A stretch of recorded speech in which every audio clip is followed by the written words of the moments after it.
Halo teman-teman ATL Indonesia, kita kembali lagi membahas mengenai soal-soal ATL Indonesia, yang mana soal-soal ini berbasis kompetensi bagi seorang ahli teknologi laboratorium medik. Dan saya bertanya dengan teman-teman, apakah teman-teman sehat-sehat saja di sana?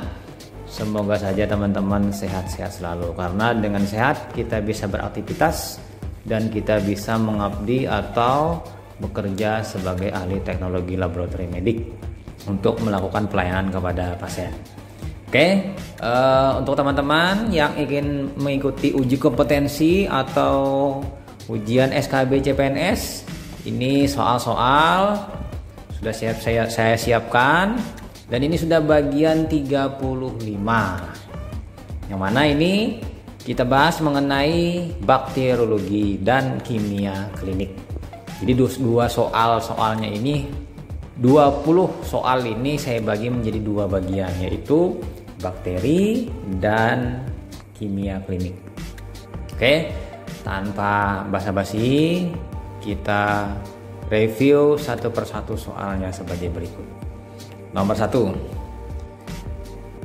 soal ini saya dapat di internet, yang mana saya download dan saya ambil, dan ini saya review soal ini dari teman-teman atau dari dosen-dosen yang telah mengupload soal-soal ini ke internet. Jadi saya ambil dan saya review sekalian untuk kita bahas. Oke, nomor 1, seorang petugas laboratorium medis sedang membuat sediaan mikroskopik dari bahan swab atau sekret. Kemudian dilakukan pewarnaan gram. Jadi sekret diwarnai gram.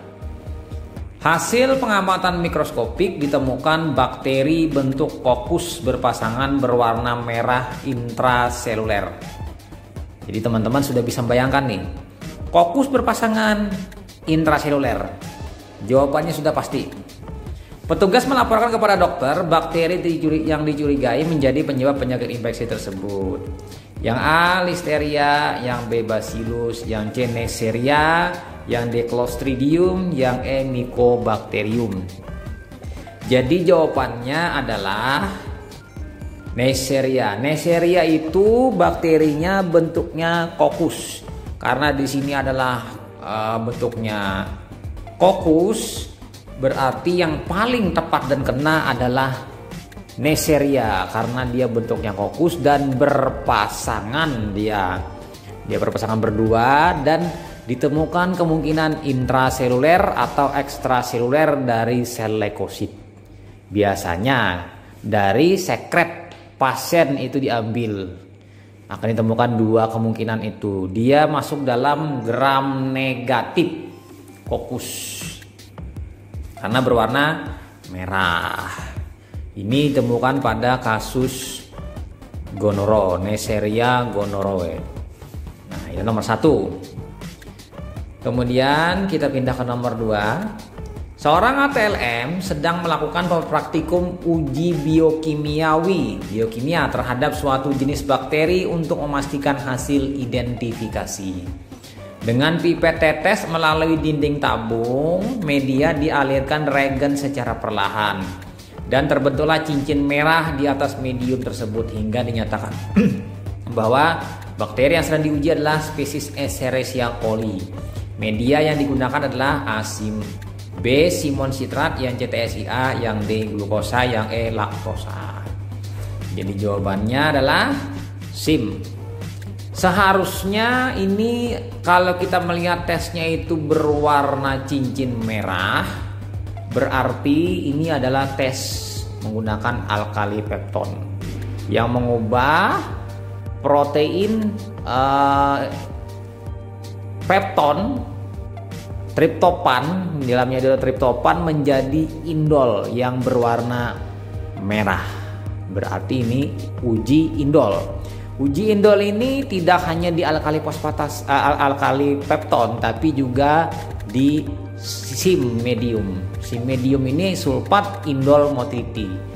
Indolnya dari SIM inilah yang kita bisa ngerjakan. Jadi satu medium SIM itu bisa mewakili pertama sulfat produksi gas H2S, yang kedua gerak motility, yang ketiga adalah indol yang tadi kita bahas indol. Jadi ada 3. Jadi SIM itu praktis, langsung kita bisa melihat ketiga-tiganya dalam satu medium. Nah, ini kelebihan SIM. Jadi kalau nanti misalnya bingung terbiasa dengan AP, lalu ujinya menggunakan regen Kovac, maka bingung kenapa kok ada di sini tidak ada pilihan SIM, tidak ada pilihan AP. Jawabannya adalah memang SIM, sulfat indol motility. Kita pindah lanjut ke nomor 3. Seorang ibu membeli makanan daging dalam kaleng. Di rumah dilakukan pengolahan tidak sesuai petunjuk penyajian, hanya dilakukan pemanasan selama 5 menit. 5 menit pun tidak tahu apakah belum mendidih atau masih hangat-hangat. Anggota keluarga mengkonsumsi makanan mengalami keracunan. Makanan kaleng tersisa diambil untuk inokulasi. Pertumbuhan motil tidak berkapsul, membentuk spora, endospora oval. Tumbuh pada suasana anaerob di media belut agar. Bakteri tersebut adalah A. Clostridium tetani, B. Clostridium botulinum, yang C. Clostridium bifermentan, kemudian D. Clostridium falak, yang E. Clostridium carnis. Jadi karena kalau keracunan makanan berarti Clostridium botulinum. Clostridium botulinum ini menghasilkan toksin namanya botulinin. Botulinin itu menyebabkan botulismus. Botulismus ini menyebabkan terjadinya keracunan pada manusia, terutama di wilayah ususnya akan mengalami gangguan sehingga dia akan mengalami muntah-muntah keracunan. Nah, itu botulismus, keracunan pada makanan kaleng. Jadi Clostridium botulinum ini penyebab keracunan pada makanan kaleng, salah satu dari bakteri-bakteri lain, tapi dia yang lebih banyak dominan. Kita pindah selanjutnya ke nomor 4. Seorang ibu memasak daging ayam yang disimpan dalam kulkas pendingin kemudian diolah untuk acara. Sebagian warga mengalami gejala gangguan pencernaan akut, muntah, kemudian petugas laboratorium mengambil sisa makanan dikonsumsi warga tadi. Dilakukan uji laboratorium, didapatkan hasil pada media endoagar. Ini endoagar ya, berarti endoagar ini gram negatif kemungkinan ini. Tumbuh koloni merah muda, kemilau metalik. Wah, metalik ini sudah kita jelas. Kemudian dan pada pengecatan gram berwarna merah, gram negatif batang. Gram negatif batang ini kemungkinan karena ini endoagar ini untuk bakteri-bakteri Enterobacteriaceae. Bakteri tersebut yang diosilasi adalah yang A. Escherichia coli, yang B. Klebsiella pneumoniae, yang C. Salmonella paratyphi, yang D. Shigella flexneri, yang E. Enterococcus faecalis. Karena koloninya merah muda kemilau metalik atau merah metalik, ini adalah laktosa fermenter. Kalau laktosa fermenter berarti dia adalah bakteri yang memfermentasi laktosa, yaitu apa? E. coli dong. Escherichia coli jelas, karena salah satunya dia di sini bergatang gram negatif berwarna merah. Endoagar dia warnanya seperti itu. Nah, dan E. coli salah satu bakteri penyebab keracunan makanan. ETEC, enterotoxogenik, ya kan, keracunan pada makanan. ETEC, EYEC, EPEC. Kemudian nomor 5, pemeriksaan identifikasi bakteri gram negatif batang. Salah satunya adalah uji hidrogen sulfida H2S, diproduksi H2S nih. Salah satu kegunaan uji ini adalah untuk membantu diferensiasi spesies Proteus mirabilis dan Providentia redgeri. Saya tidak tahu juga Providentia redgeri ini, belum pernah menanam ini. H2S diproduksi dari gabungan antara ferroamonium sulfat FAS dalam medium membentuk ferrisulfid sehingga membentuk presipitat berwarna hitam. Ya memang benar, FAS itu warnanya hitam dalam suasana netral atau sedikit alkali atau yaitu. Media yang tidak dapat digunakan untuk uji H2S tersebut adalah yang A. SIM, B. bile esculin, yang C. TSIA, yang D. KIA, yang E. LIA. Jadi jelas bile esculin jelas itu bukan untuk medium untuk melihat adanya H2S, karena bila ada di sini SIM sulfat indol motility, sulfat Sulfat ini adalah melihat dari sulfurnya, sulfit indol motility, bukan sulfat, sulfit indol motility.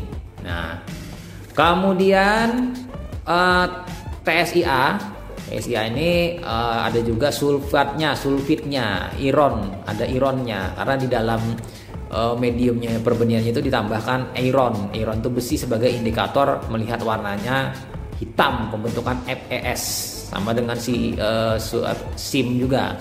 KIA ya juga, Kliger iron agar, kemudian lisin iron agar, Lia sama, ini ada ironnya. Apabila ada ironnya yang di bawah 3 ini merupakan mediumnya sama untuk melihat negatif per positif, fermentasi laktosa dan glukosa atau kedua-duanya. Tapi bedanya kalau TSIA itu triple, ada 3, sukrosa ada, laktosa ada, dan glukosa. Sementara untuk yang lain, untuk salah satunya KIA itu cuma 2 saja. Kita pindah selanjutnya ke nomor 6. Hasil pemeriksaan dari sampel pus ulcus diabeticus dilakukan kultur pada media blood agar yang diinkubasi pada suhu 37 derajat Celcius selama 24 jam. Dihasilkan koloni yang mampu memecah eritrosit. Jadi dia memecah eritrosit berarti hemolitik. Kemudian koloni tersebut dilakukan pengecatan gram, dihasilkan sel berbentuk kokus susunan bergerombol. Berarti ini sudah Staphylococcus. Sifat pengecatan gram positif dan mempunyai enzim katalase. Uji yang cocok untuk membedakan spesiesnya adalah yang AMSA, yang BCAM, yang C bacitrasin, yang D koagulase, yang E novobiosin. Jadi jawabannya adalah koagulase. Jadi dengan koagulase maka Staphylococcus aureus dapat dibedakan dengan melakukan koagulase pada plasma sitrat. Sementara yang lain tidak mampu, jadi membedakan dari Staphylococcus aureus yang patogen dibedakan dengan Staphylococcus aureus, Staphylococcus albus, Staphylococcus saprophyticus, Staphylococcus epidermidis, Staphylococcus apa lagi satunya lupa itu, epidermidis. Nah itu kira-kira lupa. Nah terhadap dari aureus albus, citrus satunya. Nah itu perbedaan-bedaannya. Jadi warnanya kuning emas kalau dari segi koloninya. Kalau yang lain warnanya kuning kehijauan, putih kekuningan, kuning keputihan. Nah seperti itu. Pindah kita selanjutnya ke nomor 7 teman-teman ATM Indonesia. Hasil pemeriksaan dari sampel pus ulcus diabeticus dilakukan kultur pada media blood agar yang diinkubasi pada suhu 37 derajat Celcius selama 24 jam.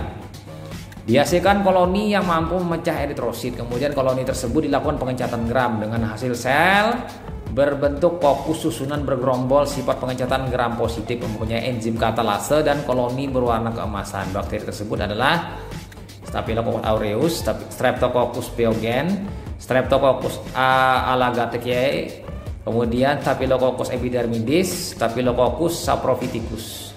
Jadi jelas kalau warnanya tadi saya sebutkan di soal sebelumnya kuning keemasan, itulah Staphylococcus aureus.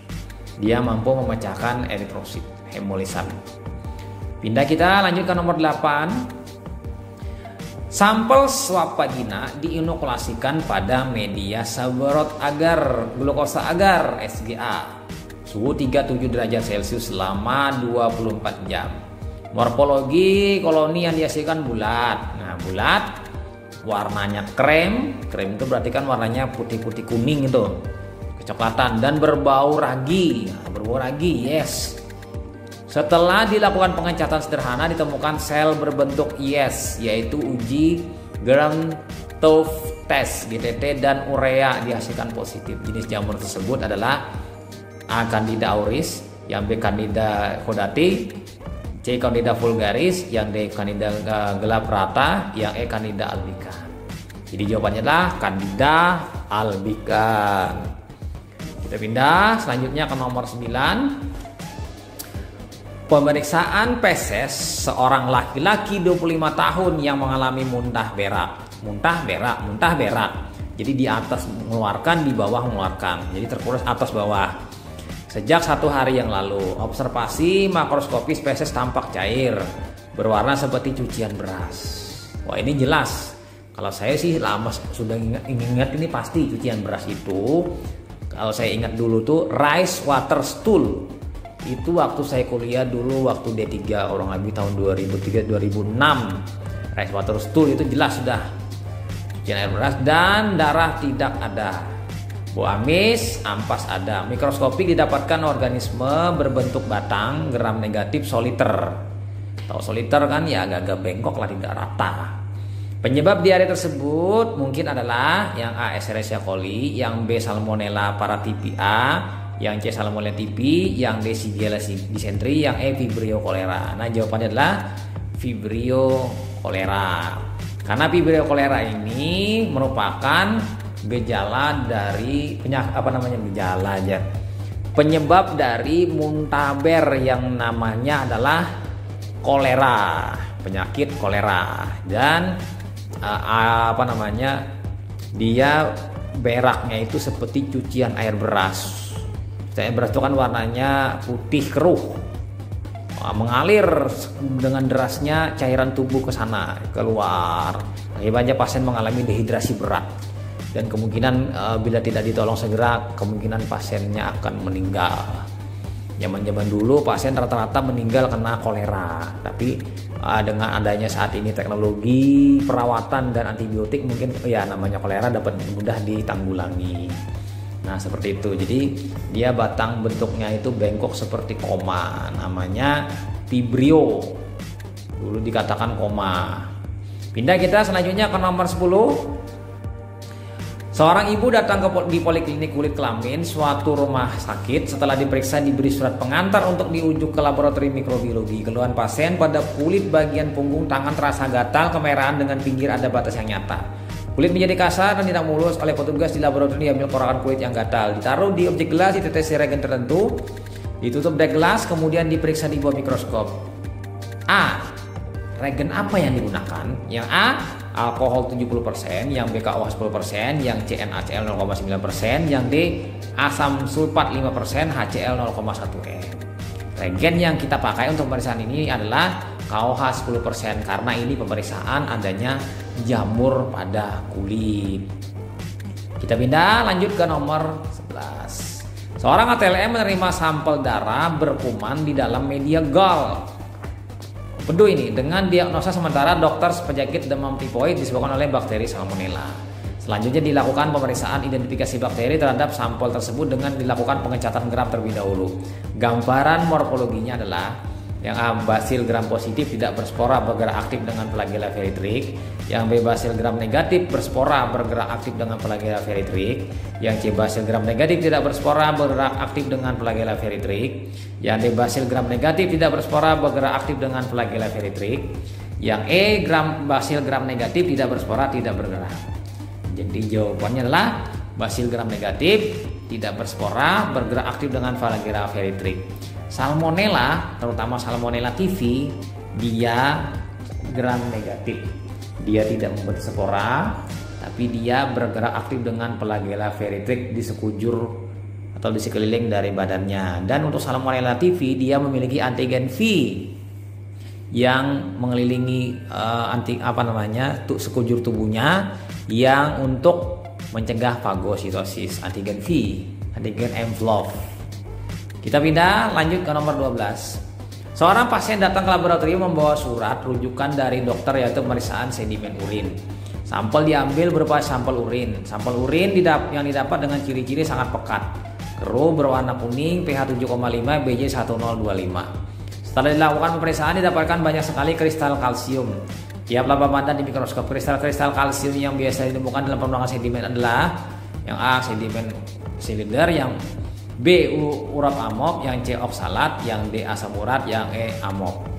Jawabannya menurut soal ini adalah oksalat. Jadi seperti ini teman-teman. Soal ini selalu kita mengasumsikan bahwa kristal kalsium oksalat dengan pH 7,5, mungkin pH 5 pun dia masih muncul. Kalau kalsium silinder tidak ada istilah kalsium silinder. Kalsium amop tidak ada istilahnya. Kalsium asam urat, kalsium urat kayaknya tidak ada. Amop kalsium tidak ada. Jadi di redaksi soal ini jelas sekali jawabannya memang oksalat. Oksalat teman-teman. Kecuali nanti ada teman-teman di situ ada fosfat, kalsium fosfat bisa. Kemudian kalsium sulfat kemungkinan bisa. Nah, yang berikat dengan kalsium nih. Nah, itu teman-teman. Jadi jawabannya sini memang mutlak kalsium oksalat. Jadi dia kalsiumnya memenuhi lambang pandang, memang kadang-kadang lambang pandang berupa bentuk segi empat dalam bentuk dihidrat. Kalau monohidrat itu bentuknya seperti kacang, kalau dihidrat itu bentuknya segi empat, kemudian ada diagonal menyilang di keduanya. Kita pindah lanjut ke nomor 13 teman-teman. Seorang pasien datang ke laboratorium atas permintaan dokter untuk dilakukan pemeriksaan urobilinogen urin. Seorang analis meminta sampel urin pasien dan melakukan pemeriksaan urobilinogen urin. Pemeriksaan urobilinogen tersebut reagen yang digunakan adalah jadi yang A Salkowicz, yang B HCl, yang C asam sitrat, yang D Ehrlich, yang E natrium klorida. Jawabannya jelas Ehrlich. Ehrlich ini adalah pemeriksaan untuk memeriksa adanya urobilinogen di dalam urin. Yang mana urin hanya bereaksi positif dengan urin yang segar. Kalau urin yang sudah lama didiamkan lebih dari 2 jam, urobilinogen terurai menjadi urobilin dan hasilnya akan negatif. Nah, itu jadi ditemukan dalam urin segar saja. Kita pindah lanjut ke nomor 14. Nah, nomor 14 ini seorang ATLM menerima sampel urin dari pasien diabetes melitus. ATLM tersebut akan melakukan pemeriksaan zat-zat keton dalam urin. Ini diabetes keton kita periksanya. Reagen yang diperlukan untuk pemeriksaan di atas adalah, redaksinya terlalu panjang tapi jawabannya terlalu mudah. Yang A Rotera, yang B asam asetat, yang C Lugol, yang D Schlesinger, yang E Faucet. Jadi jawabannya adalah Rotera. Metode Rotera atau Gerhardt itu untuk memeriksa adanya keton di dalam urin. Kita pindah teman-teman ATLM Indonesia, nomor selanjutnya nomor 15. Seorang ATLM yang bekerja di rumah sakit menerima sampel urin. Jadi urin diterima untuk dilakukan pemeriksaan urin secara lengkap. Dari hasil pemeriksaan didapatkan warna urin coklat seperti teh. Warnanya sudah kelihatan ini, makroskopisnya warna teh. pH 7,2, non netral. BJ 1020. Kemudian ATLM tersebut melakukan tes Harrison. Harrison. Dan hasilnya positif.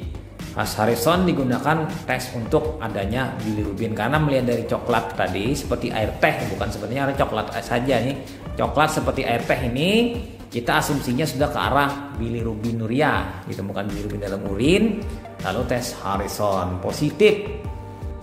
Hasil positif tersebut bagaimana pada Harrison? Yang A warna coklat pada kertas saring, yang B warna hijau pada kertas saring, yang C warna kuning pada kertas saring, yang D warna merah pada kertas saring, yang E tidak terjadi perubahan warna pada kertas saring. Jadi jawabannya adalah warna hijau pada kertas saring. Jadi di sini prinsipnya larutan Faucet itu isinya FeCl3 ferriklorida dalam TCA. Trichloroacetic acid ini ada dengan sebagai mencegah kerusakan dari ferriklorida. Nah, larutan Faucet ini akan mengoksidasi bilirubin menjadi biliverdin yang warnanya hijau, sehingga hijau terlihat di sini hasil positifnya hijau di kertas saring. Kenapa di kertas saring? Karena bilirubin dioklusi oleh endapan BaSO4, Ba fosfat, Ba sulfat. Jadi barium sulfat, barium fosfat, barium karbonat itu akan mengoklusi atau mengikat, akan menjebak bilirubin di dalam endapannya tadi, terbawa di dalam kertas saring. Kemudian di kertas saring tadi kena larutan Faucet lalu teroksidasi menjadi biliverdin yang berwarna hijau. Nah, seperti itu kisahnya. Ya, karena saya bisa berkisah seperti ini karena memang saya dosen praktikum kimia klinik. Oke, pindah kita ke nomor 16. Seorang ATLM ingin melakukan pemeriksaan urobilin terhadap sampel urin yang diterimanya. Pada pemeriksaan ini adanya bilirubin harus disingkirkan. Jadi urobilin dan bilirubin ada bersamaan. Bagaimana cara menghilangkan pengganggu bilirubin? Ya, terlebih dahulu yaitu dengan si ATLM tersebut menambahkan zat tertentu dalam urin. Zat yang digunakan untuk menghilangkan adanya bilirubin adalah yang A, kalsium hidroksida padat, yang B lugol, yang C kloroform, yang D asam hidroklorida, yang E asam klorida vokal. Jadi masih prinsip sama dengan BaCl2. Ini menggunakan kalsium hidroksida padat. Jadi kalsium hidroksida padat ini akan menyerap bilirubin, sehingga bilirubin akan terserap di dalam kalsium hidroksida padat membentuk kalsium sulfat, kalsium fosfat, kalsium karbonat, dan terserap, sehingga tertinggal urobilin saja. Kita pindah selanjutnya ke nomor 17. Seorang ATLM menerima sampel batu ginjal untuk dilakukan pemeriksaan secara lengkap. Pada hasil pemeriksaan didapatkan warna berkilau. Berkilau ini biasanya batu-batunya kayak batu oksalat ini. Permukaan bertonjol kecil-kecil. Kemudian ATLM tersebut melakukan pemeriksaan kimia dengan menggunakan reagen HCl 10% dan serbuk MnO2. Hasil positif dari tes tersebut di atas adalah A. Timbul endapan warna putih, yang B. Timbul gas, yang C. Timbul larutan warna biru, yang D. Timbul larutan warna hijau, yang E. Timbul larutan warna merah. Jadi jawabannya adalah timbul gas, karena di sini oksalat dengan MnO2 dengan dalam suasana asam akan terbentuk terjadi reaksi oksidasi reduksi, yang mana oksalat diubah menjadi CO2, terbentuklah gelembung-gelembung CO2. Nah, seperti itu teman-teman. Kemudian kita pindah selanjutnya ke nomor 18. Seorang ATLM yang bekerja di rumah sakit menerima sampel dari pasien rawat inap. Cairan tersebut diambil dari paru-paru pasien, cairan pleura ini. Dari hasil pemeriksaan didapatkan warna cairan kuning kemerahan. Kuning kemerahan ini kuning campur merah, mungkin campur darah ini. Sangat keruh. Larutan yang digunakan pada tes tersebut adalah A. Asam asetat glasial, yang B. reagen Van Die, yang C. asam oksalat, yang D. amonium oksalat, yang D. reagen Nonne-Havel. Jadi yang digunakan adalah larutan asam asetat glasial. Asam asetat glasial ini untuk menguji adanya protein seromusin di dalam cairan transudat eksudat. Karena ini cairan varu sehingga dikategorikan cairan transudat eksudat. Kita pindah selanjutnya ke nomor 19. Pada pemeriksaan glukosa urin metode Benedict, pengganggu dalam pemeriksaan reduksi urin yang beraksi seketika langsung dengan reagen Benedict tanpa pemanasan adalah baru ditambah reagen Benedict sudah berubah warnanya, belum dipanaskan. Nah, yang A protein, yang B formalin, yang C vitamin C, yang D salisilat, yang E laktosa. Jadi jawabannya adalah vitamin C. Vitamin C tinggal teman-teman uji nanti, ini ada literaturnya di R. Ganda Subrata. Dia apabila vitamin C dengan Benedict, dia tanpa dipanaskan langsung berubah warna menjadi positif. Entah positif 1, 2, 3 atau 4 tergantung jumlahnya.